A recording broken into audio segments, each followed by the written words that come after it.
faudrait attendre juste qu'il faut chanter une chanson, faut faire quelque chose. Bon, on va chanter Tu une veux faire une chanson. petite hasanote histoire de les mettre dans l'ambiance.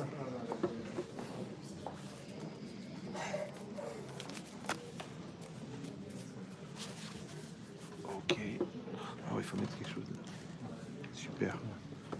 On va y arriver.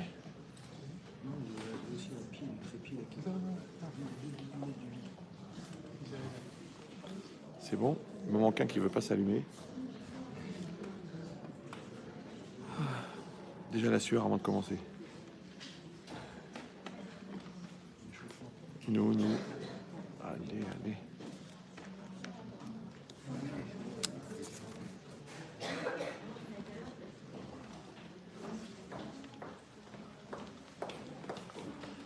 Merci. Esther, d'accord, ça c'est bon. Et ça c'est bon. En direct. Ça va démarrer dans 2 minutes, hein. Faites-moi un petit Michel Bérard pour que le téléphone il s'allume. Si, il y a du courant, mais comme il était complètement déchargé, parce que j'étais à Toulon, donc c'est tout Toulon. Où est-ce qu'il est celui-là ? Il est là, il est là.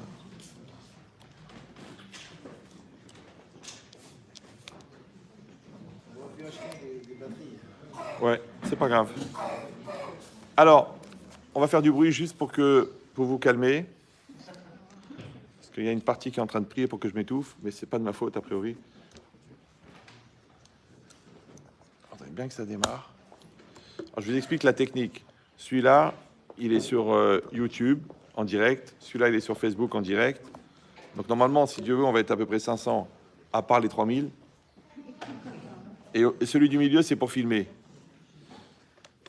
Alors c'est bien de filmer, comme ça après, si je veux le réutiliser, l'image, elle est nette. Mais là, comme il était complètement déchargé... Ah, je fais rien. Je l'attends. Bon, alors je vais vous donner la recette des courgettes en omelette pour essayer de meubler un peu, parce qu'il ne veut pas s'allumer.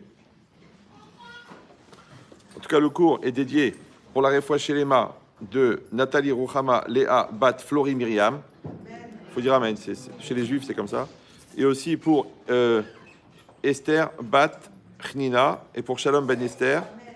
Et aussi pour la maman là dans le coma. Comment il s'appelle Routi, Chaya, Nina, Ninette, Bat Esther. Qu'Hachem lui envoie une réfoua chez les mains. Et un Zirachel Kayama, Vizrat Hachem, une bonne descendance en bonne santé pour Ephraim et pour Esther, Ephraim Vebracha, Esther Sarfati.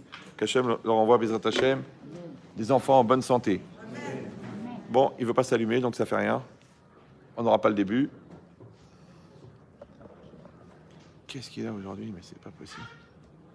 Il n'a pas dû entendre l'appel.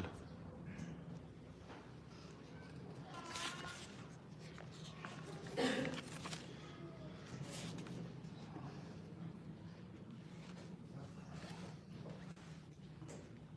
sais pas, je vais essayer de jouer encore.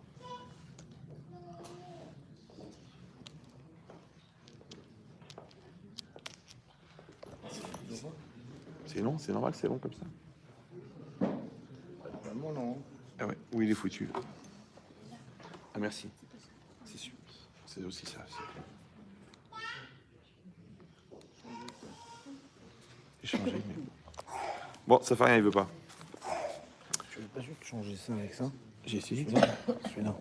Tu vois? Celui-là, c'est un 9. Ouais. Tiens. Hop. Ah, il a mieux réagi là déjà.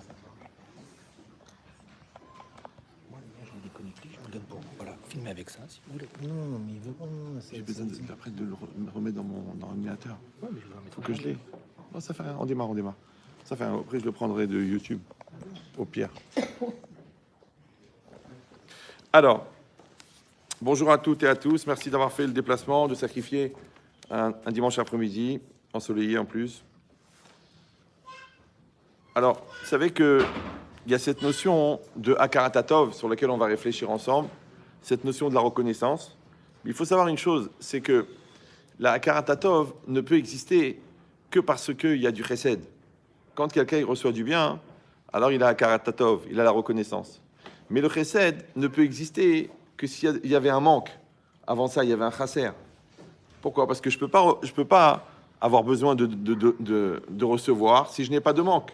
Je n'ai pas le sentiment d'avoir besoin de donner, ouais, si l'autre n'a pas de manque. Donc le fait même qui est la karatatov, ça vient du fait qu'il y a du chesed. Et le fait qu'il y a du chesed, ça vient du fait qu'il y a un chasser, qu'il y a un manque. Donc ça veut dire par transitivité qu'il peut y avoir de... J'arrive. Je ne l'ai pas reconnu celui-là, la vérité. Donc, il ne peut pas y avoir de Akaratatov sans chasser, sans manque. Maintenant, l'Akaratatov, c'est un sentiment qui est a priori naturel. Comme il explique le Maharsha dans Kiddushin, là-bas, sur la mitzvah de Kibud Avaim, il dit que cette mitzvah de respect des parents, elle est basée sur la Karatatov, sur la reconnaissance.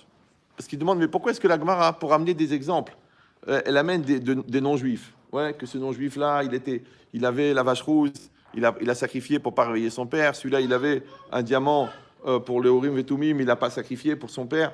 Alors, demande le Maharsha, on n'avait pas des exemples de juifs, d'aller chercher des non-juifs pour montrer qu'est-ce que c'est. Alors, il répond qu'en vérité, la mitzvah de respect des parents, elle est fondée sur la Karatatov. Et la Karatatov, c'est quelque chose de logique, de rationnel. C'est pas comme les tfilines ou la souka ou le mikvé, que tu vas avoir du mal à avoir une approche rationnelle. Alors, c'est pour ça que on a... Et ça, a priori, Chochma Bagoim Ta'amin, c'est-à-dire que le non-juif, il peut comprendre le rationnel. Donc, c'est pour ça qu'on a pris des exemples de non-juifs, d'accord? Sous-entendu, ça veut dire que qu'un juif qui n'a pas la reconnaissance envers ses parents, il est moins qu'un goy dans la madriga. C'est intéressant, ouais. Il dit cette logique-là, où chacun, il va avoir un ressenti de se sentir redevable envers quelqu'un. Et c'est ça un karatatov. Ça développe chez quelqu'un un bien-être, quand il est bien luné, et un mal-être, parce que comme une forme de culpabilité, une forme d'obligation, une forme de contrainte, que genre je dois rendre le bien qu'on m'a donné. Ouais. Pourquoi c'est comme ça? Pourquoi ça va être bien vécu ou mal vécu? Ça, c'est le premier point. Deuxième point, si on décompose, ça veut dire quoi? Akarat tov. C'est-à-dire que la reconnaissance du tov, du bien.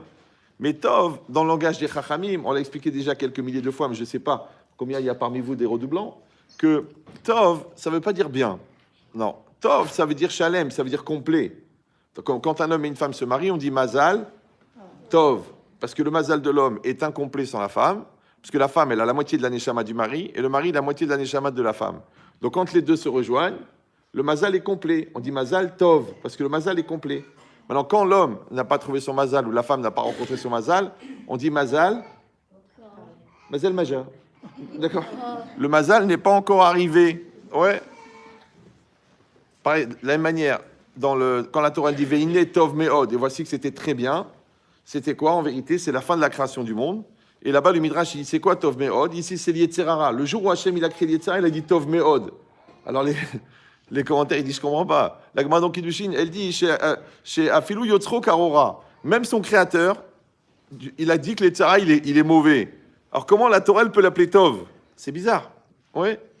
En vérité, l'idée c'est que Ra, c'est quoi Ra dans la Torah? Le mal, le contraire de Tov. Ouais. Donc s'ils avaient compris que Tov, ça veut dire complet, donc Ra, ça veut dire incomplet.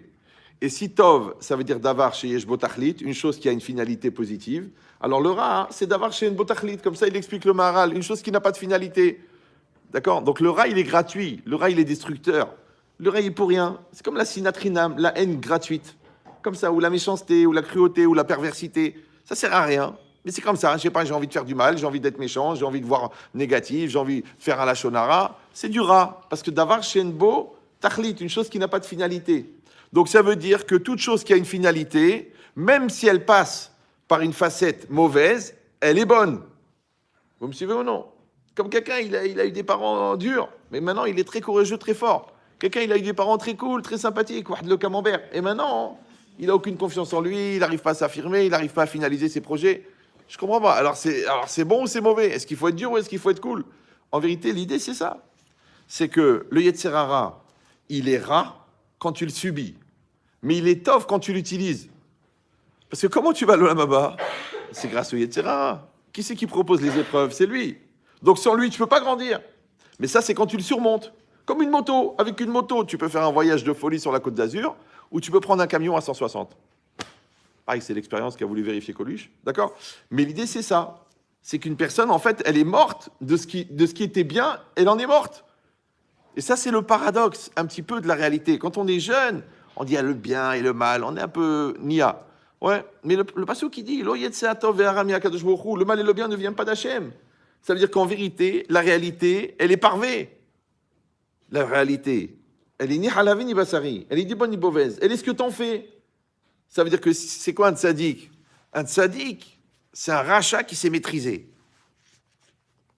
Pourquoi vous croyez que les tzaddikim, ils n'ont pas dit etc. Ils ont plus que toi, parce que Gol Agadol Michavero Yitzro God Elimeno.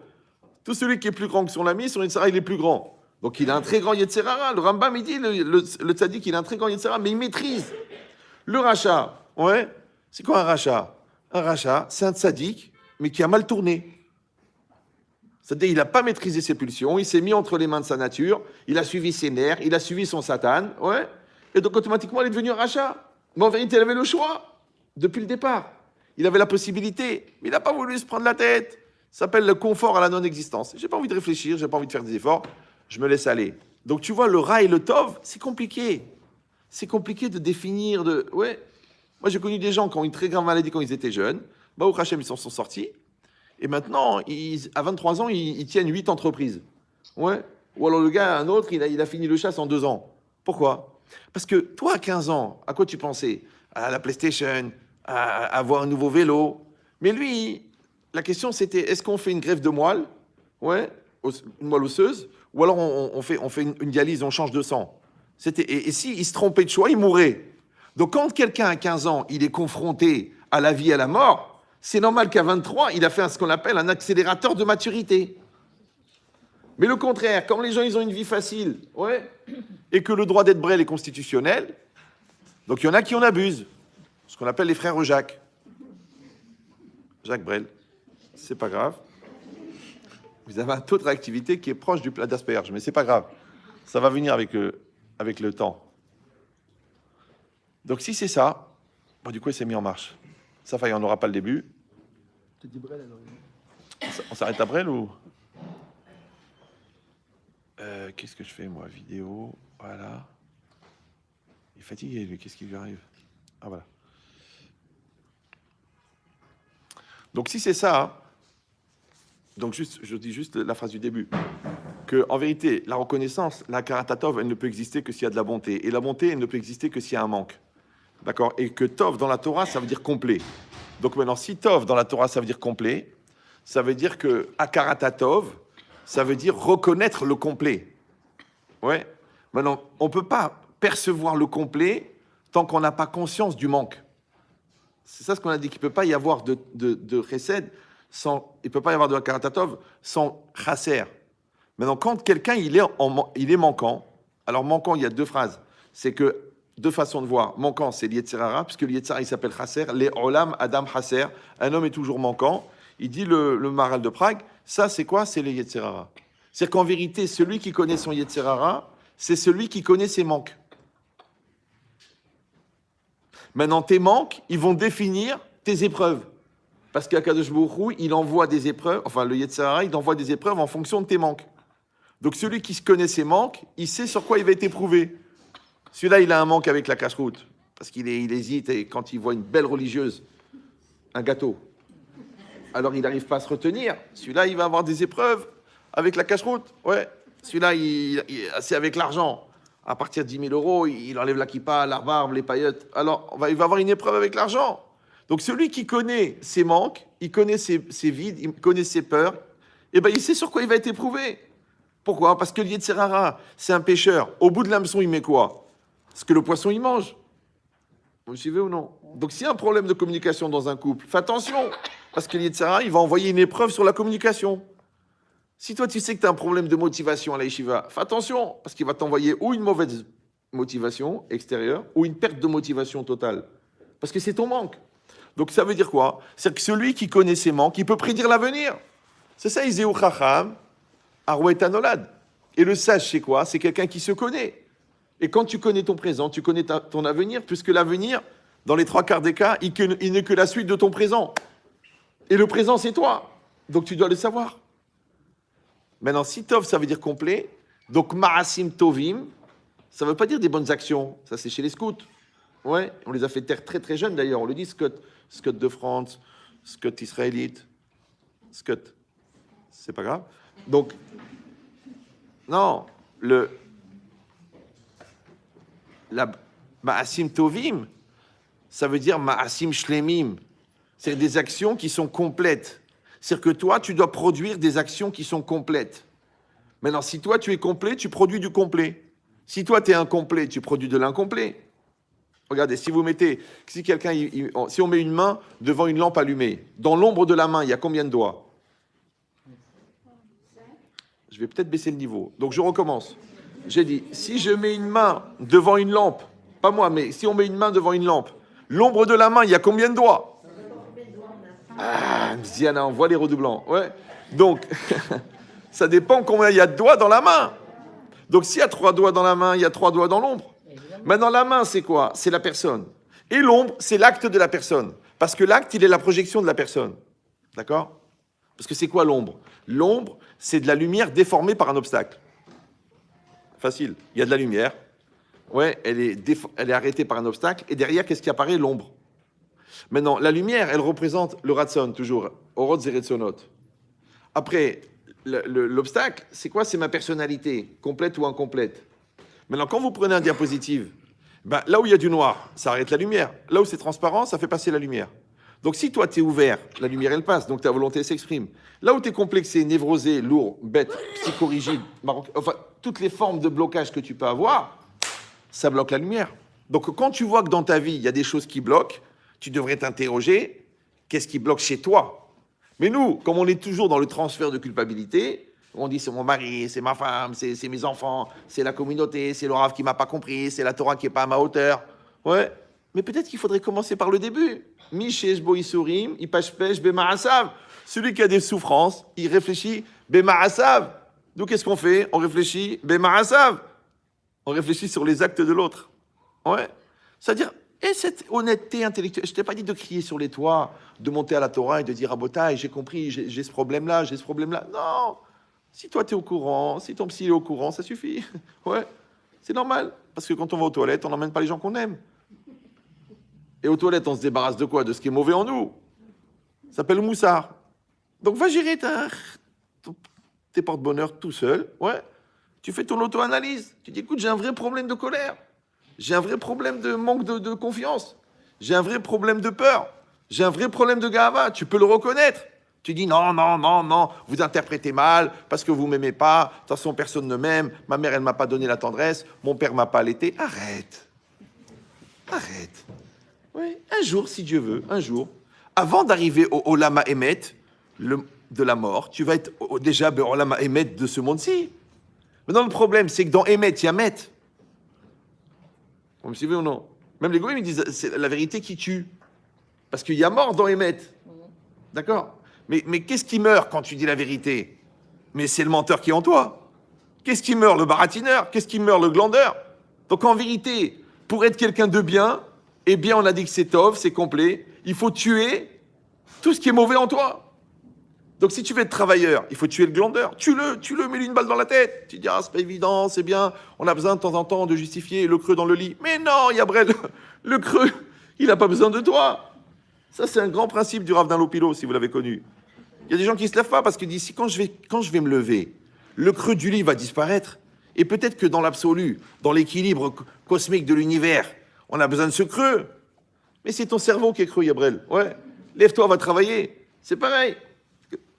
Quand il dit, pourquoi j'ai tort? Peut-être c'est l'autre qui a tort. Ouais, chaque fois que tu dis à quelqu'un de se remettre en cause, ouais, mais je n'étais pas seul. Après, quand tu lui prouves qu'il est en question, oui, mais on n'a pas tous les capacités. On n'a pas. Pourquoi tu passes ta vie à accuser tout le monde sauf toi? Peut-être commence par toi, puisque les autres, tu les as pas dans tes mains. Ouais, tu veux refaire tes parents? Allez, je vais te dire, au pire, ils étaient maladroits. Au mieux, ils étaient khmar. Mais c'est par amour, même s'ils ont fait des erreurs. Mais c'est par amour. Vous me suivez ou non? C'est pas qu'ils étaient méchants. Qui c'est qui a un papa méchant, pervers, alcoolique et une maman névrosée? C'est rare. Donc les 3/4 des gens, ils ont des parents qui ont été au maximum incompétents. Et comme ils sont deux, ça devient irrespirable. C'est pas grave. D'accord. Mais l'idée... Personne ne suit, ça fait de la peine. Hein. Non, parce que si déjà les blagues, vous les comprenez pas, calva hamor les enseignements. Après, je vous dirai que le cal et le hamor. Ouais. Mais cette idée, c'est quoi? C'est que, en fin de compte, moi, je peux pas faire akarat à tov tant que j'ai pas akarat à chasser. Vous me suivez ou non? Pourquoi? Parce que puisqu'on a dit que ma'asim tovim, des bonnes actions, c'est des actions qui sont complètes. Mais c'est aussi des actions qui sont mashlimim, qui me complètent. Maintenant, si vous croyez en Dieu, non? Oui, non? Ah, c'est pas évident. Ouais? En vérité, c'est quoi la croyance? Moi, je l'ai dit 1 million de fois, mais je répète, je m'excuse pour les gens qui réécoutent, mais sachez que moi, j'assiste à tous mes cours. Des fois, je me dis, est-ce que je suis obligé d'y aller, franchement? Alors, je vous donne le secret. Ouais. Quand tu revis un cours, tu le comprends de mieux en mieux. Quand tu redis un cours, ça fatigue. Vous, c'est pareil. Même si vous avez entendu, vous dites, allez, je vais réfléchir encore, et vous allez voir que votre niveau de maturité va augmenter dans la connaissance. Et c'est comme ça qu'on devient ce qu'on sait. Parce que les gens, ils font cette grave erreur, qui en fait, qui est ce qu'on appelle la culture. Ouais. C'est de croire que quand je sais, je suis. Les gens, les 3/4 des gens savent ce qu'il ne faut pas faire. Mais ils ne le font pas, parce qu'ils ne sont pas devenus ce qu'ils savent. Maintenant, devenir ce qu'on sait s'appelle Achaval Alev. Savoir ce qu'on doit savoir s'appelle Vayadarta. Maintenant, Vayadarta va chez Vota Levavecha. Maintenant, pour apprendre, ça prend quelques secondes. Pour devenir, ça prend quelques décennies. Parce qu'il faut des années pour apprendre ce qu'on ne sait pas. Il faut des années pour comprendre ce qu'on sait. Il faut des années pour intégrer ce qu'on a compris. Et il faut des années pour devenir ce qu'on a intégré. Et je ne rajoute pas des étapes. Hein. Si vous n'êtes pas d'accord, je vous laisse les 8 prochaines années pour prouver le contraire. Ouais, mais c'est comme ça. Donc en vérité, la vie, c'est long. Et ce n'est pas Mickaël qui va me contredire. D'accord? Mickaël, c'est long. C'est pas grave. D'accord? Donc ça prend du temps. C'est pour ça que le mariage, c'est long. C'est pour ça que l'éducation des enfants, c'est long. C'est pour ça que la construction personnelle, c'est long. Parce que ça prend du temps. Maintenant, le problème, c'est que ça prend du temps déjà pour les gens qui sont à plein temps. Mais les gens qui sont de temps en temps conscients, matures, investis, raisonnables, sincères, entiers, ouais, donc ils font ça par intermittence. Mais comment veux-tu que le tagine y cuise, puisque toutes les 3 minutes, tu l'enlèves du feu? Sauf si on t'oblige. Mets le tagine sur le feu. Travaille cette mida. Va chez le psy. Appelle le rave. Les gens, il faut qu'on les oblige. Ouais, ça s'appelle le syndrome du dentifrice. C'est-à-dire qu'ils n'arrivent à exprimer que quand on appuie dessus. Mais il faudrait peut-être être un peu naturel. Il faut aimer la chorma. Il faut aimer l'évolution. Il faut aimer les belles midot. Les gens, ils aiment les belles midot. Mais eux, c'est les belles mensurations. Parce que midot, ça veut dire mensuration. Moi, j'ai des problèmes avec les bachorim aujourd'hui. Parce qu'ils me disent, Rav, mais est-ce qu'elle a des belles midot? La vérité, je ne sais pas de quoi il parle, le gars. De quoi tu veux dire? 90, 60, 90? Je ne sais plus, moi. Tu veux savoir quoi? Si elle a de l'Aïrat Shamaïm, si elle est gentille, si elle est intelligente, si elle va te supporter. C'est pas évident de supporter. Encore il n'y a pas très longtemps, il est venu chez moi, il m'a dit Ramel Chetri, je veux divorcer, j'en peux plus, je la supporte plus, elle est trop bête. J'ai épousé une idiote, une khmara, une débile, une demeurée, une pratiquante du cerf-volant, j'en peux plus. Je dis, mais c'est une bracha pour toi qu'elle soit pas intelligente. Il m'a dit, pourquoi? Je dis, parce que si elle était intelligente, elle serait déjà partie. Donc, ce que tu regardais comme un mal, en fin de compte, c'est un bien.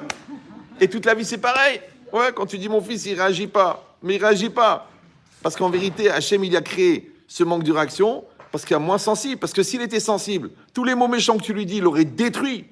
Donc c'est bien qu'il soit un peu lent, qu'il ne se rende pas compte tout de suite et qu'il ne soit pas submergé par ta lourdeur et que son amour de toi, il fasse encore qu'il y a un écran devant les agressions infantiles que tu lui envoies. Donc encore une fois, ce que tu prenais pour du manque de réactivité, en vérité, c'est un système de sauvegarde. Et dans tout, c'est pareil. Pourquoi les enfants sont ingrats? C'est bizarre, non? L'enfant est ingrat, même s'il est maigre.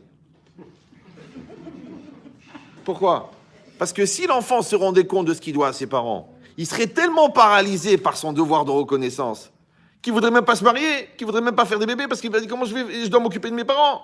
Donc Hachem, il a fait que l'enfant est ingrat, qu'il pense à lui, qu'il se marie, qu'il fait des bébés, et après il commence à se rappeler qu'il a des parents, parce que chez qui il va laisser ses gosses le Shabbat, d'accord? Non, j'exagère. Tout le monde sait que c'est bien plus grave. Mais l'idée, c'est quoi? Encore une fois, c'est qu'on a dit Tov, ça veut dire complet. Donc, Akarata Tov, ouais, c'est reconnaître le complet.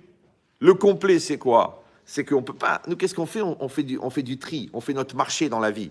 Ouais, il y a ce qui me plaît, ce qui me plaît pas, ce qui m'intéresse pas, ce qui me dérange pas. Wow, wow, wow, wow, wow, wow. Si Tov, ça veut dire complet, ça veut dire qu'il faut avoir Akarata Tov. Vous suivez ou non? Il faut avoir la reconnaissance du complet. Par exemple, quand tu te maries, il y a un truc qu'il faut savoir, c'est que la personne, elle a des qualités et des qualités.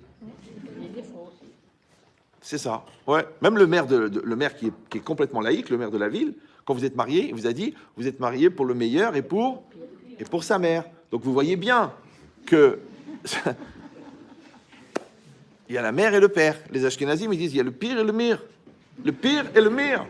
Et le pire, c'est le mire. C'est elle le pire. D'ailleurs, qui c'est qui tient le pantalon? Le mire. Donc tu vois bien que le mire, c'est le pire.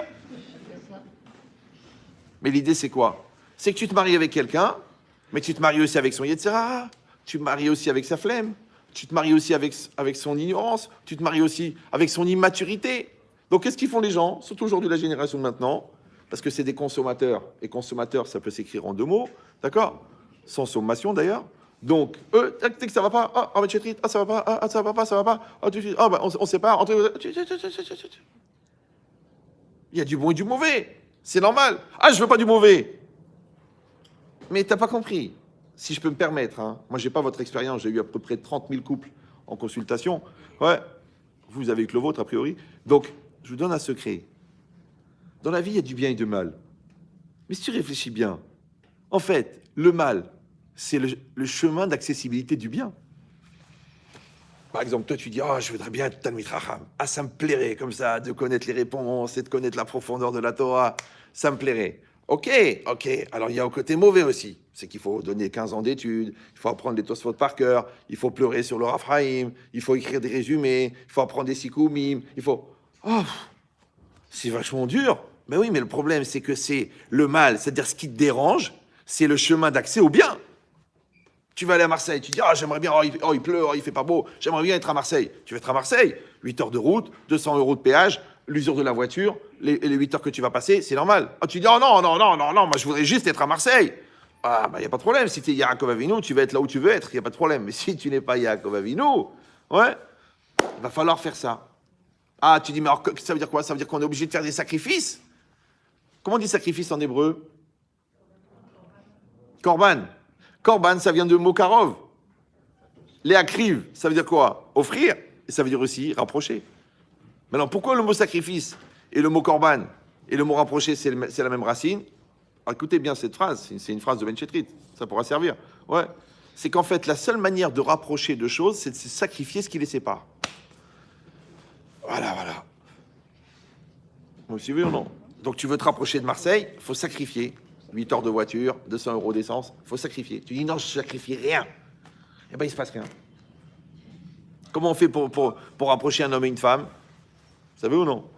Mais il faut enlever ce qui sépare. Qu'est-ce qui sépare un homme et une femme? L'orgueil et l'égoïsme. Ce qu'on appelle en français l'amour-propre. Alors moi j'ai dit, c'est pareil. J'ai dit, pour atteindre un amour commun, il faut sacrifier 2 amours-propres. Est-ce que tu es prêt à mourir pour ton couple? Est-ce que tu es prêt à faire cette mitzvah accessible à n'importe quel niveau de religion? Ce qu'on appelle le FTG, de fermer ta... Tu pourrais fermer ta... j'ai des choses à dire, il faut que ça sorte. Non, tu confonds rôter et parler, toi. Non. Tu veux dire quelque chose, tu réfléchis. Ça va faire avancer l'histoire, ça va faire reculer l'histoire, ça va créer de la tension. À cause de ça, on va passer un Shabbat pourri. Ouais, mais il faut que ça sorte. Et je suis vexé, et je suis pas bien. Mais qui c'est qui parle maintenant? C'est ton Satan. Donc si c'est ton Satan, et que le Satan, c'est le manque, donc c'est pas toi qui parles, c'est tes manques. Donc tes manques, ils parlent, et les manques de l'autre, ils réagissent. C'est-à-dire, toi, tes nerfs, ta gaminerie, elle parle, et l'autre, sa susceptibilité. Maintenant, quand tu mets un gamin et un susceptible ensemble, c'est une réaction chimique qui peut durer 1 milliard d'années. C'est comme, vous vous rappelez à l'époque, on mettait de la craie, on mettait de l'acide. Après, tu remets de la craie, tu remets de l'acide. Tu remets de la craie, ça s'arrête jamais. Et tu vois des gens comme ça, 15 ans, 20 ans de mariage, ils sont encore en Shana Rishona. Encore. Les mêmes susceptibilités, les mêmes lourdeurs, les mêmes bêtises, les mêmes, ouais, j'en ai marre, et trucs, vous les Tunisiens, vous les Marocains, les femmes, et ça y est. Même des fois, je leur dis, vous n'êtes pas fatigués d'être brel? Genre, rien que pour changer un peu, genre pour varier le menu, on va avoir un discours d'adulte, on va se poser, on va s'expliquer, on va dépasser nos susceptibilités, nos origines. Oui, la maroquinerie, la tuniserie, la djerbaderie. Il faut arriver à dépasser un peu. Non. Ouais, non seulement les gens, ils dépassent pas, mais en plus de ça, ils s'incrustent, ils s'enfoncent, ils confirment. Ça s'appelle la psychorigidité. Combien de fois j'ai dit à des gens, mais vous êtes comme un avion, il n'y a pas de marche arrière. Il faut bouger. Pourquoi? Parce que, encore une fois, Audon Kolo, si l'épreuve, elle est toujours en fonction de tes manques, ouais. Donc si toi, tu te mets une carapace pour ne pas changer, on va t'envoyer des enfants qui vont te tuer pour que tu changes. Et va savoir ce qu'ils sont capables de faire pour que toi, tu te remettes en cause. Vous me suivez ou non?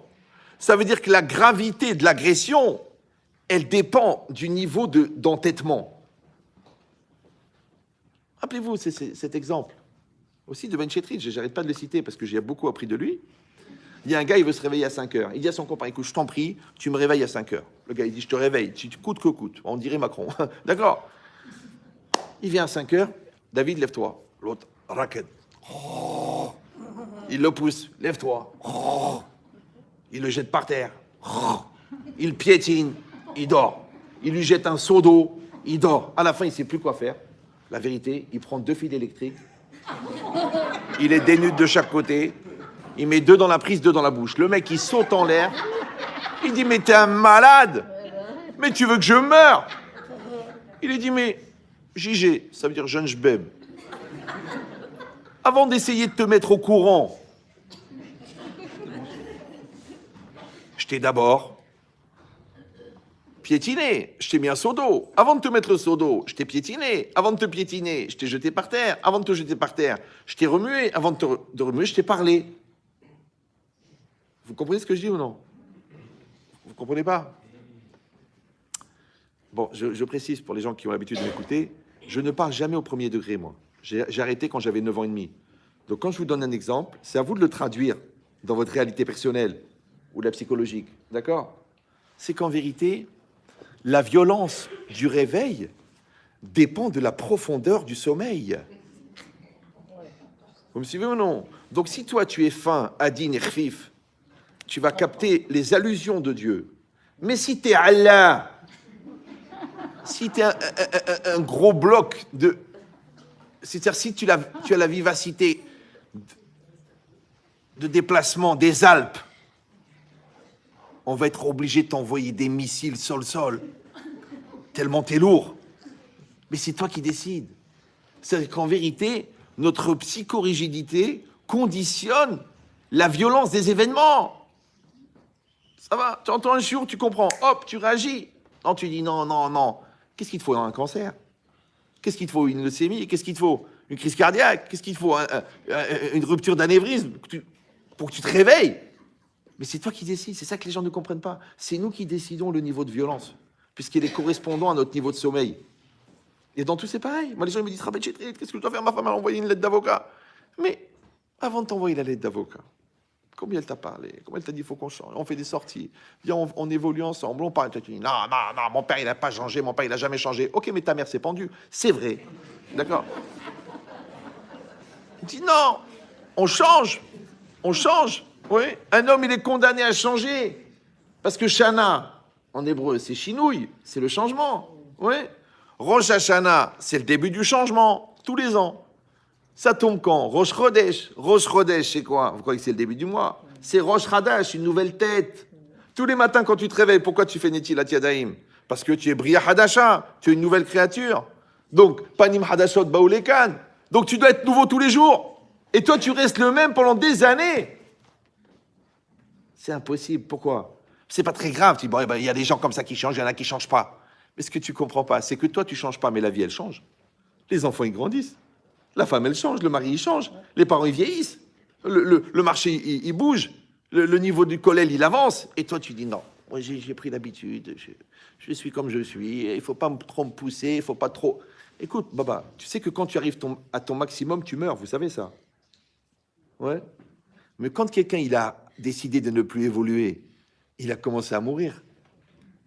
Parce que c'est comme ça qu'on reconnaît les morts. C'est qu'ils ne bougent plus. C'est marqué CJ. C'est vrai, la vérité, vous allez dans un cimetière. Ouais. Qu'Hachem nous envoie à tous que des bonnes nouvelles. Vous allez dans un cimetière, vous allez pèleriner quelqu'un. Donc le gars, il est là, il est mort. Vous savez qu'il est là. Et vous priez, voilà, papa, papi, tonton, tati, bon, ok. Après, vous vous retournez. Puis d'un seul coup, ça vous monte une idée comme ça. Vous dites, va savoir. Bon, là, il est là. Mais peut-être quand je me retourne, il se lève, il se met à danser dans le cimetière. Non. Il joue aux cartes ou là. Non, il bouge pas. Vous avez compris ça ou non? Les morts, ils bougent pas. Ils sont là-bas, ils sont là-bas. C'est marqué CJ. Ils bougent pas. Ils sont là-bas. Ouais. Ils s'y reposent. Ils sont là-bas. Ça va, oui ou non? C'est clair pour vous ou non? Voilà. Maintenant, moi, je ne parle pas des morts, les pauvres, les ahmam, là où ils sont. Ouais. Moi, je parle des gens vivants qui ne bougent pas. Donc, ceux-là aussi, ils sont morts. C'est une forme de mort. Quand tu dis, va t'arranger avec ton fils. Non, non, c'est à lui de faire le premier pas. Mais il ne le fera pas. Combien de fois des femmes, mon mari, il est comme ça, il est comme ça. Je dis, mais madame, j'ai une seule question. Ou la femme ou le mari, moi, tous les exemples sont bisexes. Ouais. Je dis, madame, est-ce que l'autre, votre conjoint, ouais, est-ce qu'il ne veut pas changer ou est-ce qu'il ne peut pas changer? Évidemment, la personne, elle tombe dans le piège. Je dis, ah ben, il ne peut pas. Il ne peut pas, c'est impossible. C'est sa nature, il ne peut pas. Alors, s'il ne peut pas, pourquoi vous êtes en train d'exiger des choses que l'autre, il ne peut pas faire? C'est comme si tu demandes à un oiseau d'écrire un poème. Qui pourrait faire un petit effort. Allez, je lui mets un stylo dans la plume. Mais il ne va pas la faire. Il ne peut pas. Ah, tu dis non, j'ai compris ce que vous voulez dire. Donc, c'est pas qu'il ne veut pas, c'est qu'il ne veut pas. Alors, s'il ne veut pas, c'est quoi? C'est ou il manque de connaissances, ou il manque de motivation. Maintenant, votre manière de répéter, de se tarber, de fracasser, de détruire, c'est une bonne méthode.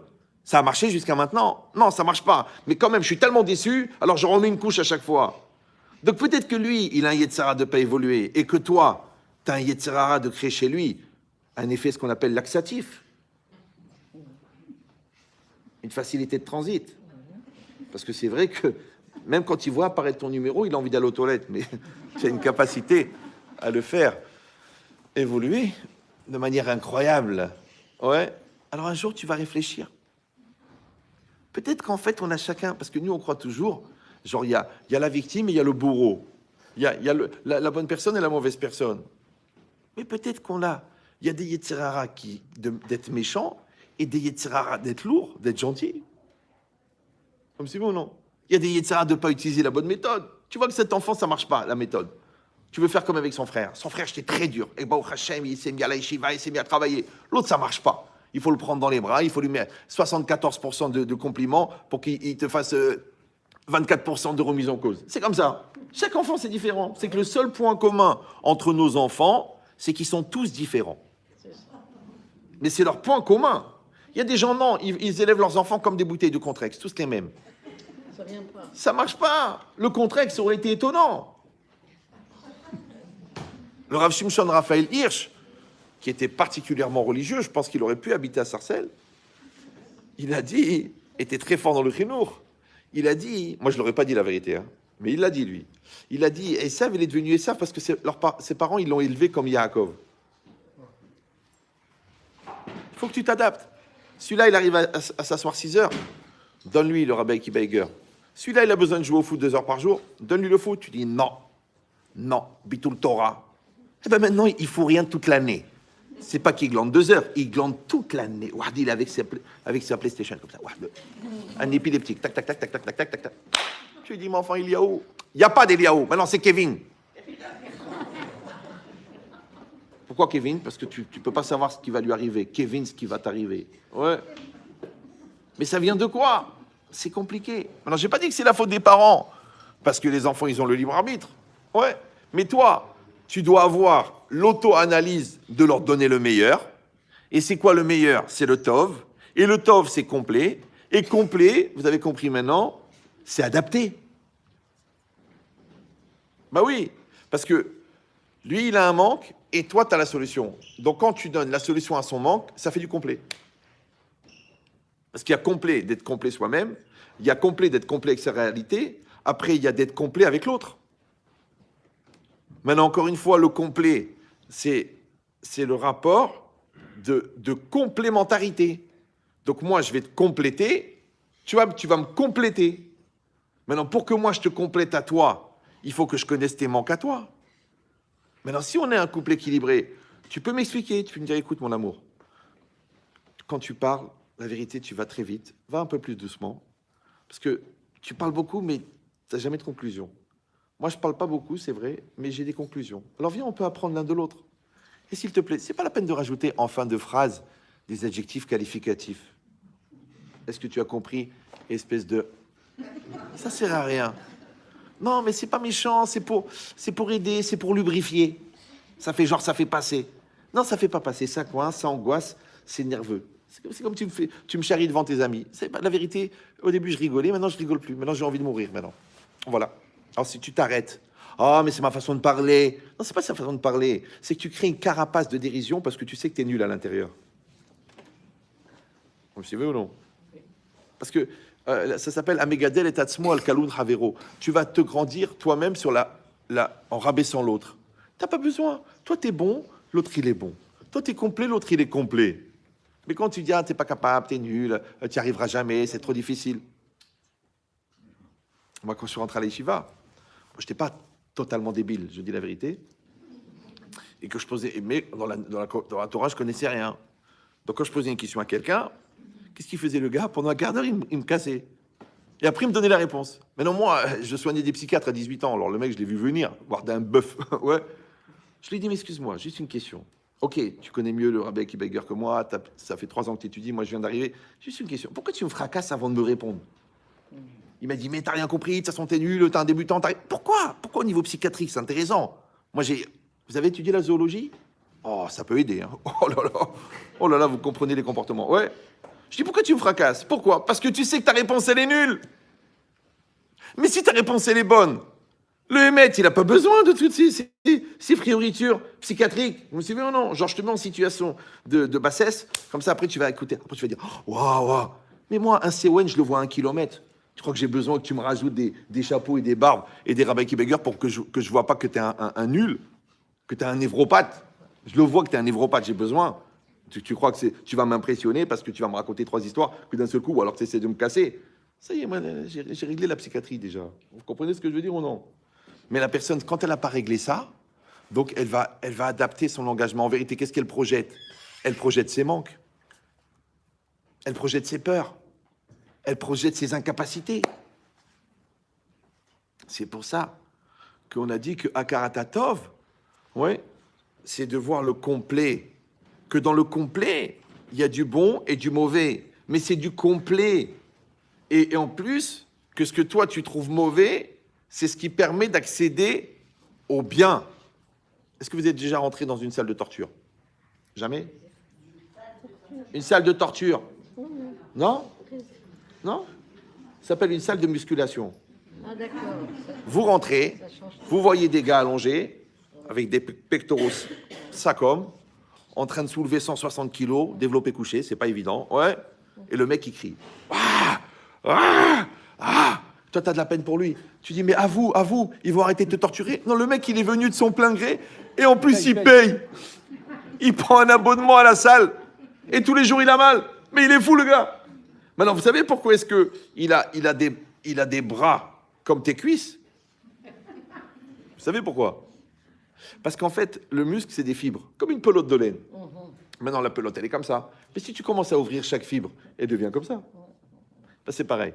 Le muscle, il va grossir en fonction du sang qui est dedans. Quand vous allez l'ouvrir, la fibre du muscle, donc elle peut recevoir plus de sang, donc elle prend plus de volume. Mais tu sais comment est-ce qu'on ouvre la fibre du muscle? On fait ce qu'on appelle une déchirure musculaire. Maintenant, toi, tu n'as pas fait d'échauffement, tu cours à 100 mètres. Tu te fais une déchirure, 2 semaines, tu as mal. Ah, oh, mais c'est rien, hein, c'est une fibre de rien. C'est-à-dire un muscle, il est comme ça. Tu fais une déchirure qui fait 1 millimètre, tu as mal pendant 1 semaine. Lui, tous les jours, il déchire. D'ailleurs, on lui dit, mais tu déchires. Ouais. Mais comme il déchire, il augmente sa masse musculaire. Donc, il devient de plus en plus baraqué. Donc, ça veut dire que plus il souffre, plus il est content. Des malades. Mais de l'autre côté, objectivement, dans l'étude, c'est pareil. Bah oui, parce que la Gemara, elle dit Agra des Shmarta, Svara. C'est quoi la récompense de l'étude? Toi, tu dis parce que j'ai compris des grands Hidushim. Mais attends, tu kiffes, en plus, tu vas être payé. Non. C'est quoi le srar de l'étude? C'est de se casser la tête. Il faut que tu aies mal à la tête. Je me rappelle une fois, Raveman, il a fait un shiur, et j'avais une gueule d'enfarinée comme ça. Il m'a dit, ça va pas? J'ai dit, j'ai rien compris. Il me dit, c'est bien, tu commences à étudier. Oui, parce que quand tu comprends, tu n'as pas fait d'effort, donc tu n'as pas changé. Ouais. Mais quand tu t'es cassé la tête sur le Tosfot, après tu t'es cassé la tête sur le Maharsha, après tu t'es cassé la tête sur le Rabbi Kibager, donc tu t'es cassé la tête, et bien c'est sur ça que tu es récompensé, sur le cassement de tête. Pourquoi? Ah, parce que c'est une religion de maso. Mais non! Parce que le cassement de tête, c'est la preuve que tu es en train de changer. Et le couple, c'est pareil. Ouais. Quelle différence entre un couple qui s'aime et un couple qui s'aime? Parce qu'il y a des gens qui s'aiment, mais ils n'arrêtent pas de s'aimer d'ailleurs. Ouais. Mais ils s'aiment pas. Comment tu sais si tu aimes l'autre? Seulement si tu changes pour l'autre. Si tu changes pas, ça s'appelle la cohabitation. Si tu changes, ça s'appelle de la coexistence. Mais c'est dur de changer. Hein. Maintenant, qu'est-ce qu'il a fait Hachem? Il a fait des hommes hommes et des femmes femmes. Là, aujourd'hui, on est obligé de préciser, parce que c'est pas évident. Ouais. Mais vous savez tous que l'enfant, quand il est conçu, au départ, il est bisexe. Le fœtus. Après, il devient un homme. Ou après, il devient une femme. Maintenant, pourquoi Hachem, il a fait des fœtus bisexes? Il aurait dû faire des fœtus garçons, des fœtus filles. Parce que de toute façon, tu vas être une fille, tu vas être un garçon. Ça va? Non, non, non, non, non, non. Non, parce que c'est une seule neshama, d'accord? Et il y a une neshama qui est dans un corps de fille, une neshama dans un corps de garçon. Maintenant, toi, il y a des qualités que tu as développées en tant que garçon. Mais entre guillemets, puisque tu as développé au niveau garçon, donc tu as atrophié au niveau fille. On va dire très, très grossièrement que si l'homme, il est très structurel et la femme, elle est très émotionnelle, si l'homme, il est censé être très cartésien et la femme, elle est très intuitive, donc toi, quand tu as développé le cartésien, tu as une déficience au niveau intuition. Quand toi, tu as développé le din, il te manque le rachamim. Donc, qu'est-ce qu'il fait Hachem? Il fait un garçon, il doit rencontrer une femme. Ça va? Maintenant, quelle est la maladie mentale dont toutes les femmes sont atteintes? C'est qu'elles ont perpétuellement besoin d'être rassurées sur les sentiments de leur mari. Dis-moi que tu m'aimes, montre-moi que tu m'aimes, écris-le, tatoue-le, repeins la tour Eiffel. J'ai besoin que de ton amour. C'est que la femme, elle est prête à faire 10 enfants, 6 lessives par jour, 17 bar mitzvah, recevoir ta mère pendant 17 ans, rien que parce qu'elle sent que tu l'aimes. D'ailleurs, le jour où elle sent que tu l'aimes, elle devient folle. Maintenant, quelle est la maladie mentale du mari? Parce que vous étiez tous contents, il a dit, ouais, il tape sur les femmes. C'est que le début. Ouais. C'est quoi la maladie mentale du mari? C'est qu'elle a besoin du kavod. Un homme, il a besoin d'être respecté, reconnu, admiré, et il y en a qui l'ont eu, adulé. C'est un minag marocain, c'est quand il arrive à 8h, ouais, quand il sonne à la porte, il y a toute la famille devant la porte, ils se mettent à chanter. Mi ouze melech, lifne meloch melech, lifne meloch melech, lui il est lifne meloch, ouais. Non, c'est pas typiquement marocain, c'est juste pour faire rigoler un peu tout le monde. D'ailleurs, moi je suis marocain et je me soigne, donc ça veut rien dire. Mais c'est quoi l'idée? Donc l'homme, il a besoin du kavod, ouais. La femme, elle a besoin de la tendresse. Tu veux la preuve? Quand un homme, il veut casser sa femme, il dit pas t'es nul, t'es une khmara, t'es débile. Il dit je t'aime plus. Et elle meurt, elle fond le glaçon sur la poêle à frire. Ouais. Et quand un mari, une femme, elle veut casser son mari, elle dit pas je t'aime plus, il la croit pas. Elle dit de toute façon t'es nul. Je sais que t'es nul. Ouais, je sais très bien que tu fais semblant devant tes copains, tu fais semblant que tu leurres, mais moi je sais que toute la nuit tu regardes la télé. Je sais très bien que tu fais pipi dans le lavabo, j'ai des preuves. On verra les cas personnels après si vous voulez. D'accord? Mais c'est tellement pratique d'un autre côté. D'accord? Donc c'est quoi l'idée? Chut, restez calme. Donc ça veut dire quoi? Ça veut dire que le secret, c'est comme dans les arts martiaux, les points vitaux, c'est que là où ça fait mal, c'est que ça fait du bien. C'est que si tu sais que le manque de kavod, ça fait du mal, donc le kavod, ça fait du bien. Vous me suivez ou non? Si tu sais que le manque d'expression des sentiments, ça fait du mal, donc tu sais que d'exprimer les sentiments, ça fait du bien. C'est logique. Donc toi, tu connais le manque, et l'autre, il connaît le manque. Donc toi, tu connais son manque à elle, et toi, tu connais son manque à lui. Alors, il n'y a qu'à combler les manques. Non, starbo. Non. Tu peux me faire une déclaration d'amour? maximum une déclaration d'impôt. Et une fois par an. Et ne me reparle plus. Ouais. Et toi, c'est pareil, chérie, voilà. Dis-moi que c'est bien, dis-moi que c'est beau ce que je fais, dis-moi que tu es fier de mon travail, dis-moi que tu es fier de mon limoud. Mais c'est normal, ça. Qu'est-ce que tu crois, toi? Allez, va travailler, paresseux. Bataille, c'est pas shoot. C'est pas shoot. Moi, encore une fois, j'ai pas votre expérience. Ouais, mais sur des milliers et des milliers de couples, des fois, ça devient tellement débile. Je dis, mais est-ce que les gens, ils utilisent leur cerveau ou ils utilisent leurs intestins? J'arrive pas à savoir. Vous me suivez ou non? Parce que c'est des choses tellement évidentes. Mais dis-lui que tu l'aimes.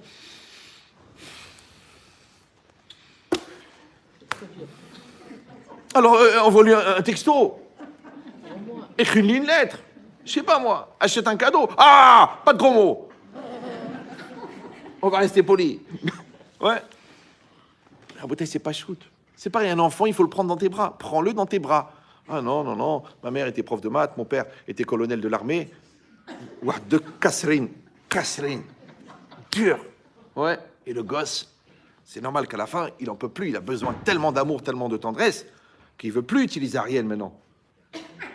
Il veut utiliser Homo. Oh, ça va mousser dans la famille. D'accord? Mais c'est pas shoot. C'est pas shoot. Les enfants, ils ont besoin. Donne-leur. Donne-leur. Tu dis, j'arrive pas. Moi, j'ai eu des gens comme ça. J'ai dit, écoutez, madame, vous prenez votre enfant dans les bras. J'arrive pas. Ma mère m'a jamais pris dans les bras. Justement, sinon, ça va être mitgalgel. C'est-à-dire qu'après, c'est sa fille à elle qui va être comme ça. Et après, sa fille à elle. Mais les gens qui ont des manques, qu'est-ce qu'ils font? Ils recherchent à les combler. Donc, ils vont rencontrer des gens qui vont percevoir leurs manques et qui vont utiliser leurs manques pour leur faire ce qu'on appelle le chantage émotionnel, qui dégénère en perversion narcissique. Mais sur la base de quoi? Tu dis parce qu'il est fou? Mais non, parce que toi, t'es nia. Mais si tu avais le respect de toi-même, si t'étais schléma, si t'étais complète, quand l'autre il vient, il commence à faire des choses, tu dis, tu baisses le ton là, tu claques la porte, tu lèves la main, mais tu vas mourir ce soir. Tu as oublié que mon père il est Golani et en plus tireur d'élite. Et toi tu dis, non, je dis rien, c'est pour le shalom, c'est pour le shalom. Mais c'est pas le shalom, ça c'est son cousin, c'est Haz, ça fait Haz ve shalom. Non, dès qu'il y a quelque chose qui sort de la normale, s'il n'y a pas de la politesse, s'il n'y a pas de la finesse, s'il y a de la violence verbale, morale, mentale, physique, tout de suite, il faut réagir, tout de suite. Les gens disent, non, les ma'ana shalom, le ravi m'a dit qu'il faut supporter. Mais regarde, tous ces fils, ils sont fous.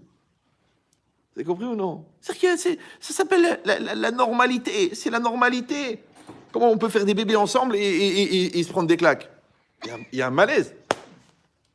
Mais je te dis, si toi, tu veux réfléchir à la culpabilité du bourreau, moi, je suis obligé de réfléchir à la complicité de la victime. Vous me suivez ou... Parce que je vous dis une chose. Bon, c'est hors sujet, mais comme vous avez pris le forfait illimité, c'est pas grave. Quand la chose, elle arrive une fois, c'est un accident. Mais quand la chose, elle se perpétue, c'est un phénomène. Or, un phénomène ne peut se perpétuer que si tous les gens qui participent au phénomène participent à la perpétuité du phénomène. Vous me suivez? Oulala. D'accord? Donc, si un bourreau, il y a une victime. OK? Oui. Si un bourreau, il y a une victime. Mais avant d'être victime du bourreau, tu es déjà victime du bourreau en toi qui relaie les agressions du bourreau qui est devant toi. Parce que tu as bien accepté la chose à un moment ou à un autre. Ça va? Maintenant, moi, j'ai pris des exemples grossiers. Mais dans la finesse, c'est pareil. Pas que ce soit un harcèlement du travail, ou que ce soit une agression verbale de la rue, ou un mal-être exprimé, ou alors un mauvais ressenti à la réunion de parents d'élèves. Moi, avec ma femme, on les a tués, les profs. On allait là-bas, on disait, écoutez, si vous ne parlez pas du positif, on se casse. Ah, mais si, ils se mettent à bégayer. Il n'y a pas. Dites-nous d'abord le positif, après. Et si vous trouvez rien de positif, comment vous occupez de mon fils toute la journée, vous avez rien trouvé de positif? Il dit, mais justement, c'est pour améliorer. Ah, parce que perfectionniste, c'est être capable de voir l'imperfection. Qu'est-ce qu'il dit le Baal Shem Tov? Ouais. Ad tzadik rouet tov. Le tzadik, il voit le tov. Et aracha rouet tara. Ben, c'est normal, parce que celui qui est incomplet, il projette de l'incomplet. Et celui qui est complet, il projette du complet. Maintenant, toi, deviens complet, tu verras du complet. Maintenant, quand tu vois du complet, il y a aussi de l'incomplet. Il y a aussi du mal, mais tu vois le bien. Ça s'appelle focus. Ouais. Tu focuses sur le bien ou focus sur le mal. Mais il faut bien prononcer le S. C'est important. Ouais. Donc à ce moment-là, qu'est-ce que vous faites? Tu dis Akaratatov. Ouais. C'est pas voir le bien. C'est dangereux. Parce que quand tu vois le bien, qu'est-ce qui se passe par contraste? Ça fait ressortir le mal. L'Agmara là-bas, l'Agmara, donc tout vote. Quand on dit Kitsan Miragdin Lifne Akala, comment est-ce qu'on danse devant la Kala? Alors on dit Kala Na'ava Hasuda. Ouais. Beth Hillel, ils ont dit toutes les calottes, on dit Kala, elle est belle, elle est gracieuse. Ouais. Et Beth Shammai, il dit non, Kala Kemochei, comme elle est. Ouais. Alors c'est quoi la mahloket? Alors là-bas, le Tosfot, le Ritba, il est rapporté dans la Shita Mekubetset.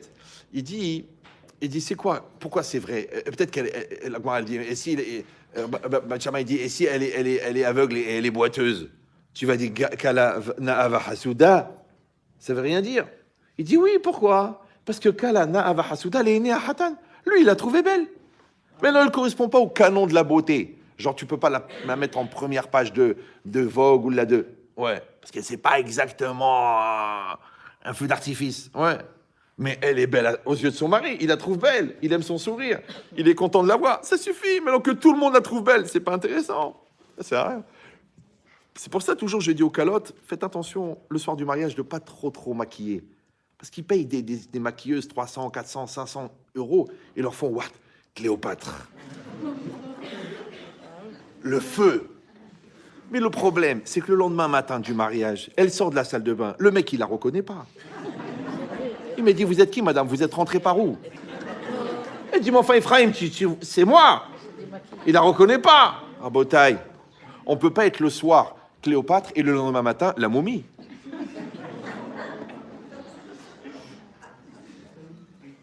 Donc, Baruch Hashem, tu as une beauté naturelle. Tu te mets un petit trait noir, un peu de rouge. C'est magnifique. T'es magnifique. Tu dis non, tac, couche de 1, couche de 2, couche de 4, couche de 6. Même les Allemands, ils n'ont pas imaginé un niveau de ravalement à ce niveau-là. De ravalement. Exactement. C'est ça, hein? Ouais. C'est-à-dire, il refait la façade. Voilà. Mais après, c'est toi qui payes les charges. Donc, vous avez compris que qu'est-ce que tu vas faire, toi? Tu vas faire un équilibre, ouais, entre ce qui t'intéresse et ce qui te dérange.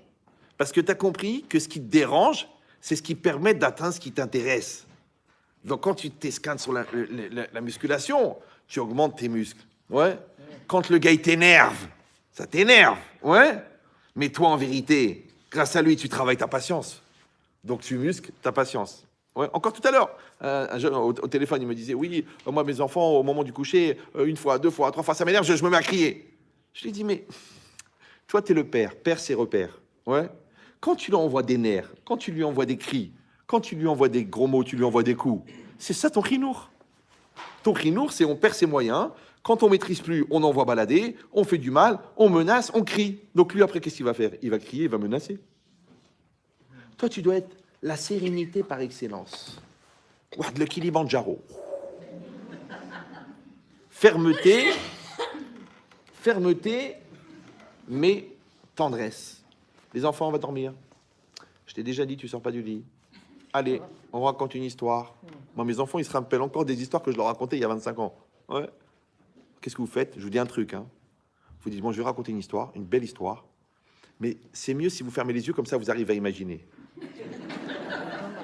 Maintenant, ils se détendent. Ils arrêtent de bouger, ils ferment les yeux, ils partent. Si c'est pas toi qui t'endors avant, évidemment. Ouais. Parce que tu racontes tellement bien l'histoire que même toi, tu te la racontes. Ouais. Mais l'idée, c'est quoi? C'est que, en vérité, tu dois pas réfléchir à l'événement, qu'il est 8h30, ils ne dorment pas. Ça, c'est Chayesha, c'est un événement ponctuel. Toi, tu cherches à long terme. Je veux leur donner la sérénité. Je veux leur montrer qu'il ne faut pas s'énerver. Je veux leur montrer qu'il ne faut pas s'affoler. Je veux leur montrer qu'il ne faut pas avoir peur. Je veux leur montrer qu'il faut garder ses moyens dans tous les cas. C'est-à-dire, toi, tu penses à la mida que tu fais passer. Quand ils s'engueulent les deux, c'est pas de savoir qui a raison, pas raison. Non, c'est Shlomo Améler. Allez, raconte-moi ce qui s'est passé. Allez, qu'est-ce qui c'est? Eh ben oui, c'est ton petit frère. Et alors? Ah oui, mais il m'a pris mon assiette. Ok, il t'a pris ton assiette. Viens, on réfléchit. Alors, il t'a pris ton assiette parce qu'il a faim, peut-être qu'il n'a pas mangé. En fait, tu leur apprends la justice, le lekav zuchut, la patience, l'amour fraternel. C'est ça le but du chinour. C'est de faire passer des messages. Mais toi, qu'est-ce que tu fais? Toi, tu te débarrasses. Allez, une baffe, allez, une baffe. Allez, au lit. Mais qu'est-ce que t'as gagné? Que tu peux rester devant ton match à regarder des bêtises? Ouais. Mais ça ne sert à rien. Ça ne sert à rien, pourquoi? Parce que c'est du chinour. Tu veux les faire grandir. Vous comprenez ça ou non? Il y a Mitra ou quoi? 5 heures. Ça passe trop vite. Il y a un problème avec la montre. Je l'ai achetée neuve, mais elle est d'occasion. C'est pas grave. Rav Béros, à quelle heure il faut arrêter? Déjà? Il faut arrêter déjà? Ouais. Un zolé, ça aurait suffi, mais bon. Alors, donc, qu'est-ce que je fais? Moi, je balarde. Encore 10 minutes, mais c'est à 5 heures. Mitra, ça. Nesger, c'est ça? Nesger. Ils arrivent à faire la bague. Il faut faire dans la synagogue. Ils ont dit qu'à faire la bague. On est en train de battre des records d'organisation. Ah? C'était 4h30? Ok, alors je vais vous résumer, parce que comme vous êtes des gens intelligents, sinon vous pouvez aller sur ma page Facebook et la chaîne Facebook, il y a des cours sur la reconnaissance, vous pourrez refaire. Ce qui compte, c'est que vous avez eu une bonne énergie.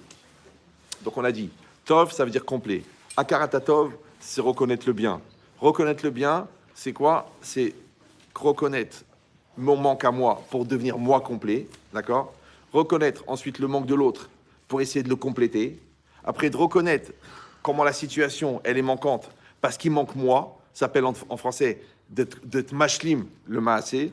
Donc en français, ça s'appelle de devenir l'homme de la situation parce qu'on m'attend à moi. Maintenant là, on m'attend en tant que maman, en tant que papa, en tant que juif, pour compléter le minyan, pour dire un chiour, pour...